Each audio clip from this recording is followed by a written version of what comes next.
Hey guys, how's it going? Hope you're doing well. My name is Crown, and today I'm going to read you some very interesting stories that I hope that you're gonna love. And now, without further ado, let's go!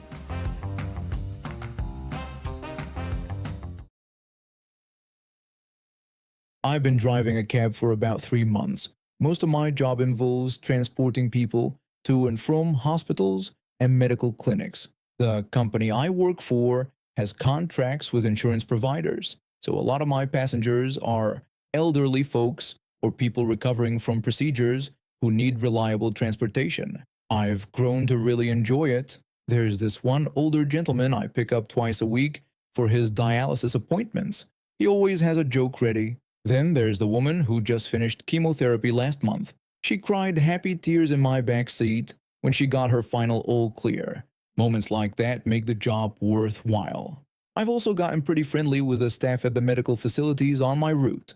The nurses, the front desk people, even the security guards. They know my face, I know theirs. It makes the job easier when everyone's on good terms. About a month into the job, I did something special for myself and my passengers. I got my first proper paycheck, and instead of blowing it on something frivolous, I bought a nice cooler. I stocked it with water bottles and sodas. The summer heat here is brutal, and I figured my passengers might appreciate having a cold drink, especially after medical appointments. Plus, I felt weird drinking water in front of people who didn't have anything. The cooler sits in my front passenger seat because if I put it in the back, it slides around too much when I take turns. Safety first, you know? My cab isn't the fanciest vehicle on the road. It's got some miles on it, sure. The paint has seen better days. But it's clean inside, it runs great, and it gets people where they need to go safely and comfortably. I take pride in my work, even if the vehicle isn't brand new. So anyway, last Tuesday I got a call to pick up a passenger from the hospital. The fare would take me across town, which meant decent money for me. I pulled up to the pickup area right on time and put the car in park. A nurse came out first, followed by my passenger. The moment this woman laid eyes on my cab, her face twisted up like she'd just smelled something rotten. She immediately started screaming about how my vehicle was an old dirty beat-up jalopy. I honestly didn't even know what that word meant at the time, but the way she said it made it clear she was insulting me. She wasn't asking a question. She was screaming loud enough that people walking into the hospital were turning around to stare. My face got hot with embarrassment. Then she yelled even louder, asking if they didn't have anything nicer than this piece of garbage. The nurse looked exhausted, like this wasn't her first rodeo with this woman. She tried to explain that the woman's insurance only covered this transport service and that this was what was available. Karen screamed back that she refused to ride in this thing because it was disgusting. I took a deep breath and tried to stay professional. I told her that the vehicle was clean and safe and offered to let her look inside before deciding, but she cut me off and yelled that she could see it from where she stood, and it was trash. The nurse was trying her best to calm things down. She opened the back door of my cab and attempted to guide Karen inside, but Karen wasn't having it.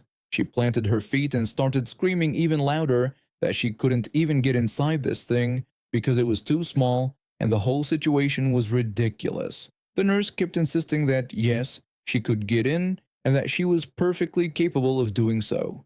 She was literally trying to help Karen into the van while Karen thrashed around like a toddler throwing a tantrum.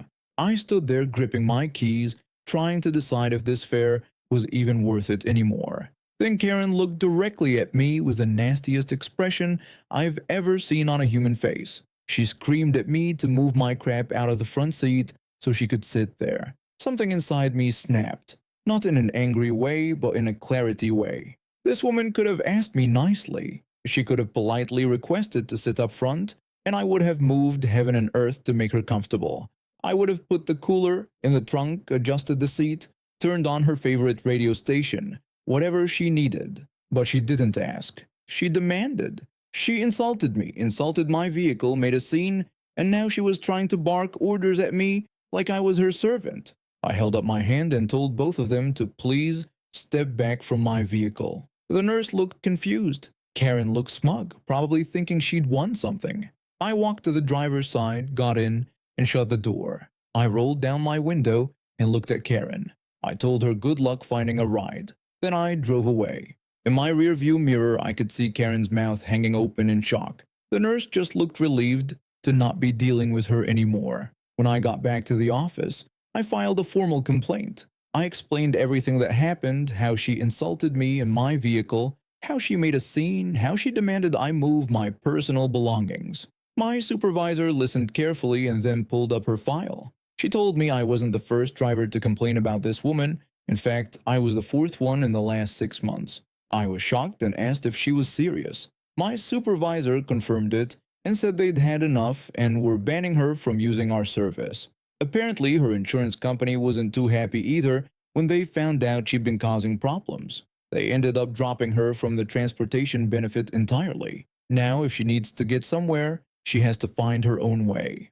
I heard one of the nurses that Karen called the hospital later that day trying to get another ride. They told her she was on her own. For all I know, she might still be there trying to figure out how to get home.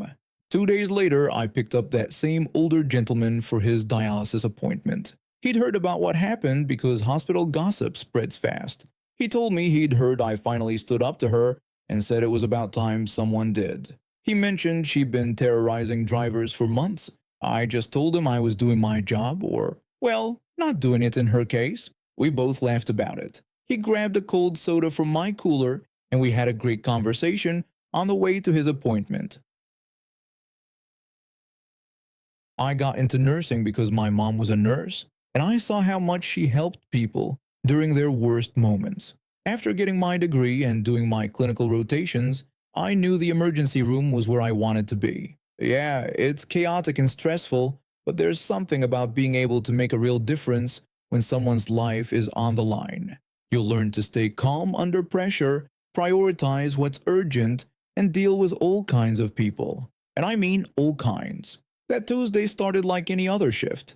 The ER was packed, which was pretty normal for us. We had everything from flu symptoms to car accident victims. I was in the middle of treating this kid, maybe 8 or 9 years old, who'd fallen off his bike and broken his arm. Poor thing was trying so hard not to cry while his dad held his other hand. I told him we were almost done and that he was being really brave. He said it hurt a lot though, his voice shaking. I assured him I knew it did, but explained that the doctor would get him all fixed up soon. I mentioned he'd have a cool cast that all his friends could sign, which made him smile a little. That's when I heard the commotion at the front desk. This woman walked in through the entrance like she owned the place. She was probably in her mid-40s, wearing expensive-looking clothes.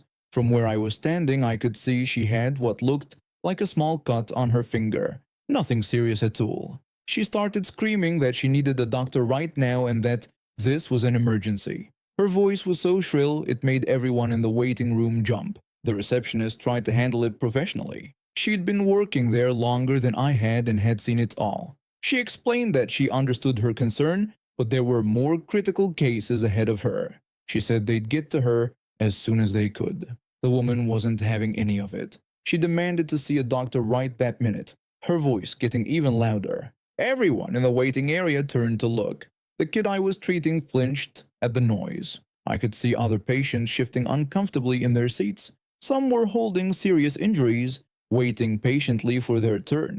And here was this woman screaming about a paper cut. She went on about how we should know who she was, claiming she could buy this hospital. She demanded to see a doctor immediately. I finished wrapping the boy's arm and gave his dad instructions about the next steps. When they headed to wait for the doctor, I walked over to the reception area. Someone needed to calm this situation down before it got worse. I introduced myself as one of the nurses and said I understood she was upset, but explained that we needed to prioritize patients based on the severity of their condition. She whipped around to face me, and I could see the rage in her eyes. She snapped that I was just a nurse and told me to get her a real doctor, threatening to have my job. I tried to explain that I was trained to assess injuries and offered to take a look if she'd just let me. She cut me off and said she didn't want me to look at anything. She kept insisting she wanted a doctor, calling them a real medical professional. The receptionist caught my eye and shook her head slightly. We both knew this wasn't going anywhere good, but before I could say anything else, the automatic doors burst open and paramedics rushed in with a gurney. There was an elderly man on it, probably in his 70s, and he was clearly in bad shape. His face was pale and he was having trouble breathing. The paramedic quickly briefed us, explaining it was a 73-year-old male with chest pain and shortness of breath. He said it was a possible heart attack. Everything shifted into emergency mode. Another nurse and I immediately moved to help wheel him into a treatment room. This was life or death. The man needed help now. The woman started yelling about how ridiculous this was, claiming she was there first. She threatened to sue the hospital for neglect.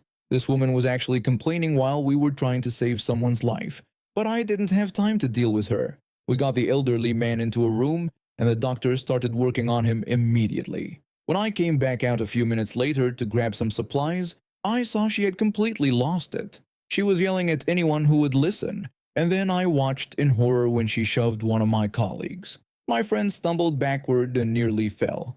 I shouted at her that what she did was assault and that she couldn't do that. She yelled back that she could do whatever she wanted and called us all incompetent. That's when the receptionist called security. 2 guards came running from down the hall, but the woman wasn't done.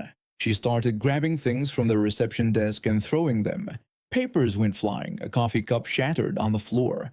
Patients were backing away from her, some of them looking genuinely scared. One of the security guards told her that she needed to calm down right now. She screamed at them not to touch her and to get away from her. When the guards tried to restrain her, she completely went off. She slapped one of them across the face and kicked the other one in the shin. I'd never seen anything like it. This was a full-blown meltdown in the middle of our ER. She kept screaming about how they needed to let her go and that they couldn't do this to her. She yelled about having rights, her voice echoing through the entire emergency room. The second security guard told her that they'd called the police and that she needed to stop resisting, but she didn't stop. She kept screaming and fighting against them the whole time. The other patients were pressed against the walls, trying to stay out of the way. Some parents were covering their children's eyes. It was absolute chaos. The police arrived maybe 5 minutes later, though it felt like an eternity. Even with the cops there, she continued to resist and scream. She threatened that she'd have all of us fired and that we'd see what happens. She went on about how her lawyer would destroy this hospital. One of the officers began reading her rights, telling her that she was under arrest for assault and disturbing the peace. He started with the standard warning about her right to remain silent. She kept yelling threats even when they handcuffed her and led her out of the ER. We could hear her voice echoing down the hallway until they finally got her outside. After she was gone, we all just stood there for a moment, processing what had just happened. Then we got back to work. The elderly man with the heart attack was stabilized and transferred upstairs. The kid with the broken arm got his cast. Everyone else got the care they needed. I found out later that she was formally charged with assault and disturbing the peace. She tried to use her connections to make the charges go away, but there were too many witnesses, and the security cameras caught everything. She ended up with a criminal record and a ban from our hospital. The guard she slapped pressed charges too. Good for him. My roommate and I had transferred to this college together, and we've been living in this apartment for a year now. We were heading into our senior year, and honestly, things had been pretty good up until this summer. Let me back up a bit. When we first moved in, there were 5 of us total. The apartment had 2 bedrooms and a den with double doors that could work as a 3rd room. My roommate and I shared 1 bedroom, 2 other people shared the other bedroom, and 1 person lived in the den.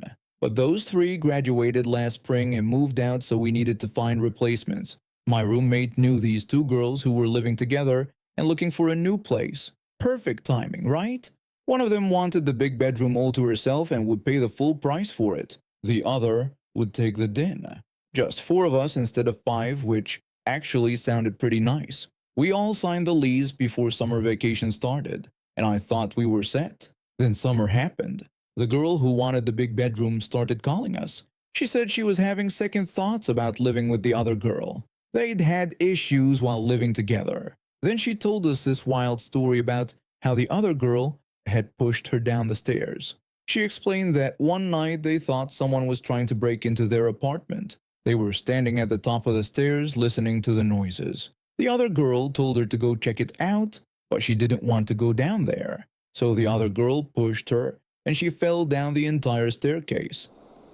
She said she'd bought pepper spray and a taser now, just in case the other girl tried something again. My roommate and I looked at each other. This was serious if it was true. We called the other girl to ask about it. She confirmed that they'd heard suspicious noises and called the police that night, but she absolutely did not push anyone down any stairs. She said that never happened. So now we had two completely different stories. My roommate and I didn't know what to believe. We told them they needed to work this out between themselves. We said we couldn't play referee here. We also told the girl with the big bedroom that if she decided she didn't want to live with us, we needed at least a month's notice. The girl with the big bedroom said she was fine, that she'd still move in and could live with the other girl. We thought the drama was over. Fall semester arrives. The girl with the big bedroom starts moving in first. The other girl is planning to move in a few days later. But then the first girl shows up with someone we'd never met and starts giving her a tour of the apartment. She was showing this stranger around like the place was already hers too. My roommate asked what was going on. The girl explained that she'd found a roommate to share the big bedroom with her. She said she still didn't feel safe with the other girl around, so she needed someone else living with her. She told us we just needed to sign this new person onto the lease with an addendum. I pointed out that she hadn't asked us about this. We'd never even met this person. The girl claimed she didn't know she'd be living with the other girl when she signed the lease. My roommate reminded her that yes, she did know. We all signed the addendum at the same time. She knew exactly who was living here. Things were getting weird fast, and we had a big problem. Our current lease was expiring in a few days, and we needed to sign the renewal immediately. If we didn't sign in time, we'd have to start a completely new lease, and the rent would increase by an amount none of us could afford. With school starting, finding a new place would be nearly impossible. The apartment complex had rules. We couldn't add anyone new to the lease until after we renewed. We had already told both girls this weeks ago, and they'd both agreed to sign the renewal. But now the girl with the big bedroom was panicking. She said she was worried the other girl would refuse to sign the new person onto the lease after we renewed. She told us she wouldn't sign the renewal unless we added her roommate first. I explained that was literally impossible. The apartment wouldn't let us do that. She said then she wasn't signing and we'd all be homeless. My roommate and I were furious. She'd never asked permission to add another person. She hadn't given us any notice, and now she was threatening all of our housing right before school started. She kept making more and more demands. She wanted me to witness a verbal agreement where the other girl would promise to sign the new person onto the lease later. I refused. I wasn't getting involved in whatever this was. Meanwhile, she was still moving all her stuff in while making these threats. We told her we wouldn't agree to any of her conditions. We weren't going to let her control us or force us to live with a stranger. Then she had an idea. She suggested we sign her off the lease with an addendum right now. Then we'd sign the renewal with just the three of us and the other girl. After that, we'd sign her and her roommate back on. That way she couldn't get stuck on the lease without a roommate. My roommate and I looked at each other. We looked at the other girl, who'd been quiet and nice this whole time. My roommate said that actually worked with the apartment's rules. I agreed. The other girl said she was fine with that plan too. My roommate and I went down to the leasing office. They wrote up the addendum to remove the girl with the big bedroom from the lease. All four of us had to sign it for it to be valid. My roommate, the other girl, and I signed it right away. We told the girl with the big bedroom it was ready. She went downstairs and signed herself off the lease. When she came back up, she was smiling. She said now we could sign the renewal and then add her back on with her roommate. I told her actually, no, we weren't signing her back onto the lease. Her face changed completely. She asked what we meant, that we couldn't do that. My roommate told her we just did. She'd threatened 3 people's housing and tried to force us to live with someone we didn't know. We were done. She protested that she'd just set up her entire desk. She insisted that if we didn't want to live with her, she would have signed herself off anyway. I said we didn't believe her. She started crying and ran outside, slamming the door behind her. My roommate and I felt this huge wave of relief. We weren't going to lose our apartment. We just needed to find someone to take her place in the den. Then she came back in. She wasn't crying anymore. She had this smug look on her face. She said her mom wanted to talk to one of us. She held out her phone. I took it and put it on speaker so my roommate could hear. The other girl went to the den and closed the door. Her mom started yelling at me immediately. She called me a jerk and told me to go to hell. I stayed calm and told her I understood she was upset, but I stood by the decision we made. She told me to go to hell again. She said her daughter had nowhere to go and I didn't give a rat's crap. I told her she was right, I didn't. She told me to go to hell one more time and hung up.